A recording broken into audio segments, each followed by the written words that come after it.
ఓం శ్రీ గురుభ్యో నమః. ఓం శ్రీ మహాగణాధిపతి అందరికీ నమస్కారం. ఈ వీడియోలో దేవి భాగవతం ద్వితీయస్కందంలోని గంగా శంతనం వృత్తాంతం గురించి ఇక్కడ తెలుసుకుందాం. ఇక్ష్వాకు వంశంలో మహాభీషుడు అనే చక్రవర్తి ఉండేవాడు. ధర్మశీలుడు, సత్యసంధుడు, 1000 అశ్వమేధాలు 100 వాజపేయాలు చేశాడు. ఇంద్రుడిని సంతోషపెట్టడానికి స్వర్గంలో నివాసం సంపాదించాడు. ఒక రోజున ఈ మహాభీషుడు బ్రహ్మదేవుడి కొలువుకు సత్యలోకం వెళ్తాడు. ప్రజాపతిని సేవించుకోవడం కోసం దేవతలు అందరూ వచ్చి ఉంటారు. మహానది గంగాదేవి కూడా అక్కడికి వచ్చింది. ఆ సందర్భంలో గాలితాగడికి ఆవిడ బయట జారిపోయింది. గమనించలేదు ఆమె. చూడటం తప్పు అని దేవతలంతా అసలే అనిమిషులు చూపులు వరల్చుకున్నారు, ముఖాలు దించుకున్నారు. మహాభీషుడు మాత్రం నిస్సంకోచంగా తదేక దీక్షగా చూస్తూ నిలబడ్డాడు. అతడి చూపుల్లో అనురక్తిని గుర్తించింది గంగాదేవి. తాను అనురక్త అయింది. ప్రేమ అంకురించి కామమోహిత అయింది. సిగ్గు వచ్చి పారిపోయింది. ఇద్దరు పరిసరాలు మర్చిపోయారు. ఒకరినొకరు చూసుకుంటూ వైమర్చి అలా నిల్చుండిపోయారు. బ్రహ్మదేవుడి కోపం వచ్చింది. ఆ సమయంలో మత్స్యలోకంలో జన్మించాడని ఇద్దరిని శపించాడు. అప్పటికి ఒళ్ళు తెలిసి ఇద్దరు కొలువు వదిలి వచ్చేశారు. మహావిషుడు భూలోకంలో ధర్మతత్పరులను వెతికి పురుషవంశంలో ప్రతీప మహారాజు పుత్రుడుగా జన్మించాడు. ఇక్కడ ద్వితీయస్కందంలో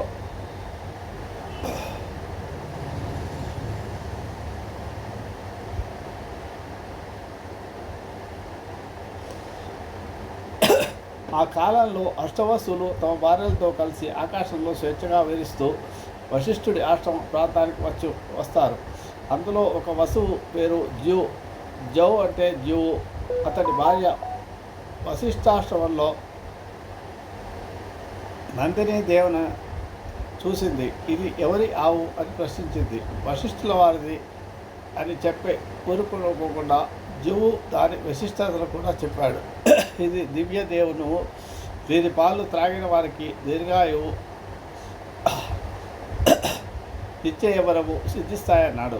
అయితే ప్రియా, నా ఇష్టసఖి ఉషీనర రాజరి పుత్రి మృత్యులోకంలో ఉంది.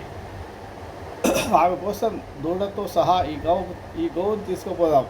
దీని పాలు త్రాగి జరా రోగ పీడలు వదిలించుకొని నా స్నేహితురాలు మళ్ళీ మనలో ఒకటి అవుతుంది. నిత్యయవనంతో క్రీడిస్తుంది. తీసుకుపోదాం పట్టు అంది. ఆ సమయంలో వశిష్ఠుడు ఆశ్రమంలో లేడు. ఫలపుష్పాదుల కోసం అడవిలోకి వెళ్ళి ఉంటాడు.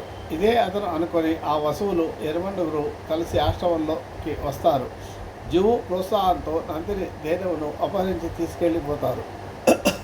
కాసేపటికి వశిష్ఠుడు వస్తాడు. నందిని కనిపించలేదు. అంతటా వెతికాడు. కొండలు కోనలు గాలించాడు. ఎక్కడా కనిపించలేదు. కోపం వచ్చింది. ధ్యానంలో కూర్చొని దివ్య దృష్టి సారించి చూశాడు. విషయం తెలిసింది. 8 భూలోకంలో మానవులుగా జన్మించడం శపిస్తాడు. ఈ దుర్వార్త పశువులకు చేరింది. అగమేఘాల మీద వచ్చి వశిష్ఠుల వారి కాళ్ళు పట్టుకుంటారు. పొరపాటు చేశాం, క్షమించమని బతిమాలుకుంటారు. బ్రహ్మర్షి శాంతించి శాపతీవ్రత తగ్గిస్తాడు. ఏడాదికి ఒకరు చొప్పున శాపవిముక్తి పొందుతారు. అపహరణలో ప్రధాన పాత్ర జీవుది కనుక అతడు మాత్రం దీర్ఘకాలం మానవ శరీరంలో ఉండక తప్పదు పొండి అన్నాడు. 6 సంవత్సరం సర్వే శాప మోక్షమ వాక్య సహా ఏరయం విరుత నేను నందిని మమవస్థల తస్మాత్ వర్మానుషే దేహే దీర్ఘకాలం వశస్థితి అనేది ఈ శ్లోకం యొక్క అర్థం. అంటే చాలా కాలం భూమిపై జీవించమని శపించడం అన్నమాట. ఈ మానవ గర్భంలో జన్మించడము, సంవత్సరం పాటు నివసించడము ఎలాగరా భగవంతుడా అని బాధపడుతూ తిరుగుతూ పెడతాను అష్టావసులకు బ్రహ్మలోకం నుంచి భూలోకానికి వస్తున్న గంగాదేవి కనిపిస్తుంది. అందరూ ఆవిడని శరణు వేడారు. అమృతం తీరే దేవతలం, మానవ గర్భవాసం ఎలా చేయగలం? అందుచేత తల్లి, దయచేసి నువ్వు మానవ రూపం ధరించి మమ్మల్ని ఉద్ధరించు. రాజర్షి శంతనుడికి భార్యవై 12 నెలలు మోసి మమ్మల్ని ప్రసవించి పుట్టిన వాడిని పుట్టినట్టు నీ పవిత్ర దినాల్లో కలిపేసేయి. ఇలాగైతే నీ శాపంతో మా శాపానికి అనుకూలించి మాకు ముక్తి ప్రసాదించిన దారం అవుతావు. అంగీకరించు నదీమ తల్లి అని వేడుకుంటారు అని అభ్యర్థిస్తారు. గంగమ్మ సరే అంటుంది. పశువులు సంతృప్తి చెంది తమ లోకానికి వెళ్ళిపోతారు. ప్రతివ మహారాజుకు సంతానం ఉండదు. పుత్రార్థి అయి గంగా తీరాన సూర్యోపాసన చేస్తూ ఉంటాడు. తీవ్రంగా తపస్సు చేస్తూ ఉంటాడు. ఒకనాడు హఠాత్తుగా ఆ నీటి నుంచి ఒక సుందరాంగి లేచి వచ్చి ప్రతీవుడి కుడితోడపై కూర్చుంటుంది. కళ్ళు తెరిచి చూస్తాడు. రూప యవ్వన శాలిని శుభాంగి, ఎవరి నువ్వు నా అనుమతి లేకుండా వచ్చి నా తొడ మీద కూర్చున్నావు ఎందుకని ప్రతీపుడు సౌమ్యంగా ప్రశ్నిస్తాడు. కాపించి వచ్చాను, స్వీకరించవంది సుందరాంగి. వరవర్ణిని నేను, వరస్త్రీ పరాకుణ్ణి, పైగా నువ్వు నా కుడితోడపై కూర్చున్నావు. అది కొడుకో కూతురో కోడలో కూర్చోదగిన చోటు. స్థిత దక్షిణ మూరం మే సవాక్లిష్య చ భావిని అపత్యానాం స్మృషాణాం చ స్థాన విద్య స్థితే. ఇది 3వ అధ్యాయంలోని 51వ శ్లోకం. అందుచేత కొడుకు పుడితే నువ్వు నాకు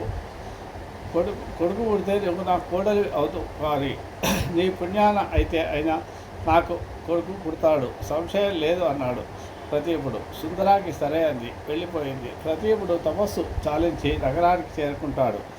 ఆ సుందరాంగి గురించి ఆలోచిస్తూ ఉంటాడు. కొంతకాలంగా ప్రతీపుడు అంతఃపురం కలకల్లాడుతుంది. కొడుకు పుడతాడు. అల్లారవుద్దుగా పెరిగి పెద్దవాడవుతాడు. అతడే శంతనుడు. రాజ్యం అతనికి అప్పగించి వానప్రస్థానికి పోదామని ప్రతీపుడు నిర్ణయించుకుంటాడు. కొడుకుని పిలిచి అలనాటి సుందరాంగి వృత్తాంతం చెప్తాడు. నువ్వు వేట కోసమో ఏ అడవులకు వెళ్ళినప్పుడు ఆ సుహాసి నీ దగ్గరకు వస్తుంది. కామార్తనం అంటుంది. తిరస్కరించకు, ఎవరివి నువ్వు అని ప్రశ్నించకు, ధర్మపతిగా స్వీకరించు, చూపించు, ఇది నా ఆజ్ఞ అని చెప్పేసి ప్రదీపుడు శంతనుడికి రాజ్యం అప్పగించి అడవులకు వెళ్ళిపోతాడు. ఆదిశక్తి పరాంబిక ఇది నా ఆజ్ఞ అని చెప్పేసి ప్రదీపుడు శంతనుడు రాజ్యం అప్పగించి అడవులకు వెళ్ళిపోతాడు. ఆదిశక్తి పరాంబికను ఉపాసించి మోక్షం పొందుతాడు. శౌనకాది మహాములారా శ్రద్ధగా వింటున్నారా అని ఒక హెచ్చరిక విసిరి సూత్రుడు ప్రవచనం కొనసాగిస్తాడు. శంతనుడు ధర్మతత్పరుడై రాజ్యం పాలిస్తూ ఉంటాడు. అతనికి మృగయ వినోదం, వేటాడడం అంటే ఆసక్తి ఎక్కువగా ఉంటుంది. క్రూరమృగాలను వేటాడి చంపడంలో దిట్ట. గంగా తీరాన ఒక ఘోరారణ్యంలో వెంటాడుతూ ఉండగా సుందరాంగి కనిపిస్తుంది. రూపయవ్వనశాలిని, చారుహాసిని, వరవర్ణిని. శంతనుడికి తండ్రి మాటలు జ్ఞాపకం వస్తాయి. ఆవిడే ఈవిడ, సందేహం లేదు అనుకుంటాడు. సౌందర్య మధురామృతాన్ని కన్నులారా గ్రోలుతూ ఉంటాడు. రెప్పవేయకుండా చూస్తున్నాడు. తరివి తీరడం లేదు. తరువు పులకించింది. అణవడున రోమ రూపాలు బిగిసి నిలుచుకున్నాయి. నిస్సంకోచంగా తదేక దీక్షగా చూస్తూ నిలబడతాడు. అతడి చూపుల్లో అనురక్తి గుర్తించింది సుందరాంగి. అవే కన్నులు, అవే చూపులు, అదే అనురక్తి మహాభిషుడుగా గుర్తించింది సుందరాంగి. శంతనుడు మాత్రం గంగాదేవిగా గుర్తించలేకపోయాడు. కానీ మధురంగా సాంతరంగా పలకరిస్తాడు. సుందరాంగి దేవకాంతవ, మానవకాంతవ, నాగయక్ష, గంధర్వ అప్సరసలలో ఏ జాతి నీది? ఎవరైతే నాకేమిలే, ఇదే చిరునవ్వుతో, ఇదే అనురాగంతో, ఇలాగే ఇప్పుడు నాకు ధర్మపత్ని అవుతావా ఉండు అంటాడు. అతడు నన్ను గ్రహించేది గంగాదేవి. చెదరని చిరునవ్వుతో బదులు పలికింది. దృపోత్తమ, నిన్ను నేను ఎరుగుదురు. ప్రతీవ మహారాజు గారి పుత్రరత్నాన్ని కదా. నీ వంటి వాటిని పతిగా పొందాలని ఏ సతి మాత్రం కోరుకోదు. అలాగే నీ మాట జవదాటను. అయితే నాదొక నియమం ఉంది, నువ్వు పాటిస్తావని మాట ఇవ్వాలి. నేను ఏం చేసినా అది శుభం కానీ అశుభం కానీ నువ్వు ప్రశ్నించకూడదు, అడ్డు చెప్పకూడదు, నిందించకూడదు. నిషేధించినా నిందించినా నిన్ను విడిచి వెళ్ళిపోతాను. ఇది నా నియమం, అంగీకారమేనా అని అడుగుతుంది. మహాభీషుడు ప్రేమను తలుచుకుని ఒప్పుకున్న అష్టవసువుల అభ్యంతరాలను మనసులో పెట్టుకుని ఇలా సమయం చేసింది గంగాదేవి. శంతనుడు అంగీకరిస్తాడు. సుందరాంగితో రాజధానికి చేరుకుంటాడు. ధర్మపత్ని చేసుకుంటాడు. నిత్యోత్సవంగా, నిత్య వసంతంగా, నిత్యనూతనంగా రోజులు గడిచిపోతుంటాయి. అతనికి అంతరంగాన్ని గుర్తించి అలరిస్తోంది గంగాదేవి. శచీ పురంధరుల్లా, లక్ష్మీనారాయణుల్లా క్రీడిస్తూ ఉంటారు. సంవత్సరాలు ఆశ లేకుండా దొర్లిపోతూ ఉంటాయి. గంగాదేవికి నెల మసిలింది. పుత్రుడిని ప్రసవించింది. నెత్తురు గుడ్డను గుడ్డల్లో తీసుకెళ్లి నిర్దాక్షిణ్యంగా నదిలో వదిలివేసింది. 2, 3, 4, 7 అలాగే చేసింది. మనసులోని బాధపడ్డాడు శంతనుడు తప్ప శంతనుడు కిమ్మనలేదు. 8వసారి గర్భవతి అయింది. రాజు ఆలోచనలో పడ్డాడు. నా వంశం నిలబడుతుందా? 7 గంగపాలు చేసింది కదా. ఇది 8వ గర్భం. వారించకపోతే ఈ పుట్టబోయే వాడిని అంతే చేస్తుందేమో. వారిస్తే విడిచి వెళ్ళిపోతుంది. ఏం చేయను? 9వ గర్భం వస్తుందో రాదో. వస్తే మాత్రం ఈ పాపాత్మురాలు నిలవరిస్తుందని, బిడ్డను బతకరిస్తుందని హామీ ఏమిటి? ఎలాగైనా సరే వంశం నిలబెట్టుకోవాలి. ఇప్పుడే ప్రయత్నించాలి. బిడ్డ పుట్టగానే అడ్డుపడాలి. గంగలో కలపనివ్వకూడదు అని శంతనుడు ఒక నిర్ణయానికి వస్తాడు. 8వ శిశువుగా జీవు అష్టమాసు జన్మిస్తాడు. ఇతను దీర్ఘకాల మానవుడిగా ఉండిపోవాలని వశిష్ఠుడి శాపం ఉంది కదా. యథావిధిగా గంగాదేవి పసిబిడ్డను తీసుకుని నదికి బయలుదేరింది. శంతనుడు చూశాడు. పరుగున వచ్చి కాళ్లపై పడ్డాడు. ఈ ఒక్క పుత్రుణ్ణి ప్రాణాలతో వదిలిపెట్టు, పెంచుకుంటాను. 7 నీళ్ళల్లో వదిలేశావు. నీకు ఇచ్చిన మాట కట్టుబడి అంటూ చెప్పలేదు. ఈ పుత్రశోకం భరించలేకపోతున్నాను. నా గుండెలు పగిలిపోయేట్టు ఉన్నాయి. దయచూడు, కరుణించు. వీటి ఒక్కటి వదిలిపెట్టు, నాకు దక్కించిపో. నా వంశం నిలబడుతుంది. ఈ ఒక్క ఉపకారము చెయ్యి చాలు. అపుత్రస్య గతిర్నాస్తి అన్నారు. అందుకని ఇంతగా కాళ్ళ వేళాపడి బతిమాలుకుంటున్నాను. సుతరాంగి అనుగ్రహించు. గంగాదేవి వినిపించుకోలేదు. ముందుకే అడుగు వేసింది. శంతనుడి దుఃఖం క్రోధంగా మారిపోయింది. ఉగ్రుడయ్యాడు. నిప్పులు చెరిగాడు. కఠినాత్మరాల, నరకానికైనా విరవడి పాపాత్మరాల, ఏ పాపిష్టి వంశంలో పుట్టావు? కన్నబిడ్డల్ని కడదేర్చుకుంటున్నావు. వారవుల్లోనే కాదు, ఏ జాతుల్లోనూ ఉండదే. నువ్వు అసలు ఆడదాని వేరా? తల్లి పేరు ఉందా? ఎలా తెచ్చుకోగలుగుతున్నావే రాక్షసి అంటూ ఉండు పోతే పో. వంశ వినాశనానికి దాపురించావు. పిల్లవాడిని మాత్రం తీసుకువెళ్ళడానికి వీల్లేదు. బదులు పలికింది. అయినా గంగాదేవి ఆగలేదు. రుసరుసా చూసింది. ఒక్క నవ్వు అదోలా నవ్వి నడుస్తూనే, శంతను, ఈ బిడ్డ నాకు కావాలి. నీకు ఇవ్వరు. అడవుల్లో పెంచుతాను. నువ్వు మాట తప్పావు. నాకు అది చెప్పావు, నిందించావు. కాబట్టి అందుకే నిన్ను విడిచి ఇదిగో ఇప్పుడే వెళ్ళిపోతున్నాను. వెళ్ళే ముందు రాదొక మాట జాగ్రత్తగా విను. నేను గంగాదేవిని. పూర్వజన్మలో నీవు మహాభీషుడివి.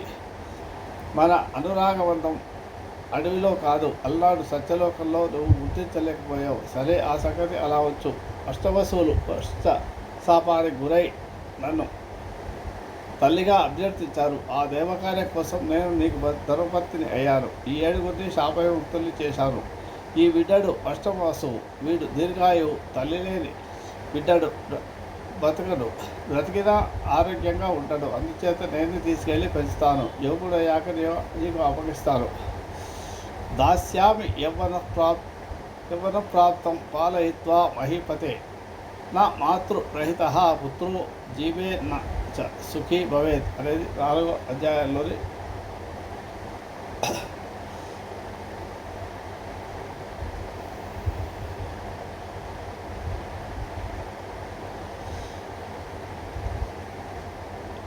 ఇతడు అష్టవసువు. గంగాపుత్రుడు గాంగేయుడు, బలాధికుడు, మహావీరుడు అవుతాడు. అందుచేత దుఃఖించకు. మనం కలుసుకున్న అడవిలోకే, ఆ చోటకే తీసుకువెడుతున్నాను. ఈ మాటలు చెప్పి శంతనుడు కాసింత ఉపశమనం కలిగించి గంగాదేవి అదృష్టం అయింది. భార్యావిరహం, పుత్రవిరహం బాధిస్తున్నా నేను నిమిత్త మాత్రుణ్ణి అనుకున్నాడు శంతనుడు. ధైర్యం చెప్పుకున్నాడు. రాజ్యపాలనలో మునిగిపోయాడు. కాలం గడుస్తుంది. ఒకనాడు వినోదం కోసం వేటకు బయలుదేరతాడు. తిరిగి గంగా తీరం చేరుకుంటాడు. అదే అడవి, అదే చోటు. ఒక యువకుడు స్ఫురద్రూపి, ఆధారబాహువు, విలువిద్యలు అభ్యసిస్తూ కనిపిస్తాడు. శంతనుడు గుర్తించలేకపోయాడు. పాత సంగతులు ఏవి అతని స్మరణలో లేవు. అన్నీ మర్చిపోయి ఉంటాడు. వయసులో ఉన్నప్పటి మన్మధుడిని తలపిస్తున్నాడు ఆ యువకుడు. అతని ధనుర్విద్య కౌశలం, బాణ ప్రయోగ లాఘవం మానవ మహావీరులకే కాదు, దేవదానవులకు కూడా అసంభవం. శంతనుడు ఇలా ఆశ్చర్యపోతూ నిలబడి తదేక దీక్షగా చూస్తున్నాడు. ఆనందిస్తున్నాడు. చాలాసేపటికి ఆ యువకుడు తన అభ్యాసం ఆ పూట ముగించాడు. శంతనుడు స్పృహలోకి వచ్చి యువకుడిని సమీక్ష అర్థంగా ఆప్యాయంగా పలకరిస్తాడు. నాయన, ఎవరి అబ్బాయివి అని అడుగుతాడు. ఆ యువకుడు జవాబు చెప్పకుండా అటు ఇటు పాఠాలు వేసుకుంటూ మాయమయ్యాడు. శంతనుడికి దిగులు పట్టుకుంది. ఎవరో ఏమిటో తెలుసుకోవాలనే కుతూహలం పెరిగింది. గంగాదేవిని స్మరించాడు, స్తుతించాడు. ప్రత్యక్షమైంది. మితంగా శుచిస్మృతంగా పలికింది. రాజేంద్ర, వీడు నీకుమారుడే అష్టవసు గాంగేయుడు. వశిష్ఠుల వారి దగ్గర వేదశాస్త్రాలు అభ్యసించాడు. ధనుర్వేదంలో మరీ ప్రవీణుడు అయ్యాడు. పరశురాముడికి ఎంత విద్య వచ్చునో ఇతనికి అంత వచ్చు. ఇప్పుడు ఇంకా నీ పుత్రుడిని నీవు తీసుకెళ్ళవచ్చు. నీ వంశానికి కీర్తికారకుడు అవుతాడు. మంచి బాలుడు అనిపించుకుంటాడు. నిన్ను ఆనందింపజేస్తాడు అని చెప్పి గాంగేయుడిని పిలిచి తండ్రికి అప్పగించి గంగమ్మ అదృశ్యమవుతుంది. శంతనుడు మురిసిపోతూ కొడుకుని కౌలించుకొని శిరస్సు మూర్కొని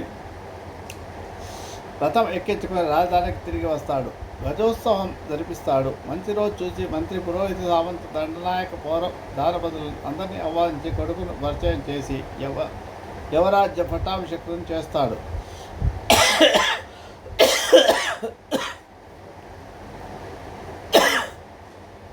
పుత్రుడి గుణగణాలను, శౌర్య పరాక్రమాలను ప్రత్యక్షంగా పరోక్షంగా తెలుసుకుంటూ సంబరపడిపోతున్నాడు. ఇక జాహ్నవిని గంగాదేవి తలవడం లేదు.